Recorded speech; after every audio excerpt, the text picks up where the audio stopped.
মুসলমান। এই জন্য রাসূল বলেন, আমার পায়ে যদি একটা কাঁটা বিধি, ওই কাঁটার ব্যথা যেমন আমার মাথায় পর্যন্ত পৌঁছে যাবে, ঠিক না?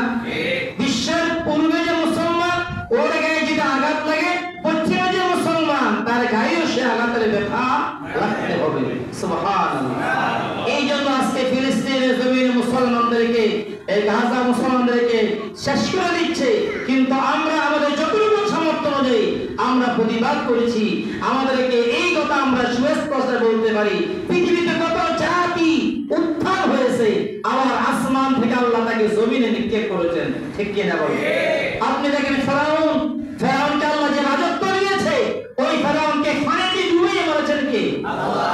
কে মেরেছেন? নমরুদকে আল্লাহ শেষ করে দিয়েছেন, হামানকে আল্লাহ শেষ করে দিয়েছেন। আজকে বর্তমান বিশ্বে আমেরিকা বলেন, ইসরায়েল বলেন, এর এমন একটা পরিস্থিতি হবে, বিশ্বের মানচিত্রে তাদের কোনো নাম থাকবে না, ঠিক কিনা বলেন? বন্ধুরা আমার, এই জন্য আমরা এই আকীদায় বিশ্বাসী। আমরা এই আকীদা কি? বিশ্বাসী। আমরা আজকে দোয়া করব অন্তর থেকে, ভারতবর্ষে যে বিভিন্ন জায়গায় মুসলমানদের নির্যাতন যারা করছে, তাদেরকে আল্লাহ যেন হেদায়েত দান করুন, না তাদেরকে আল্লাহ ধ্বংস করে দিক। সকলে বলে আমিন। এবং ইসরায়েলি পণ্যগুলা আমরা জেনে শুনে কোনোদিন কোন ইসরায়েলের পণ্য আমরা ব্যবহার করব না, ব্যবহার করব ঠিক কিনা বলেন?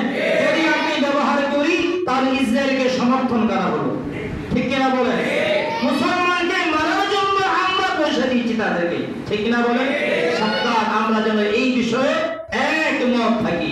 বিশ্বের সমগ্র মুসলমান একটা জিসিমের মতো, প্রত্যেকটা মুসলমান ভাই ভাই, তাতে কোনো সন্দেহ নাই। আল্লাহ সুবহানাহু ওয়া তাআলা আমাদেরকে বুঝার তৌফিক দান করুন। সকলে বলে আমিন। ওয়া আখির দাওয়া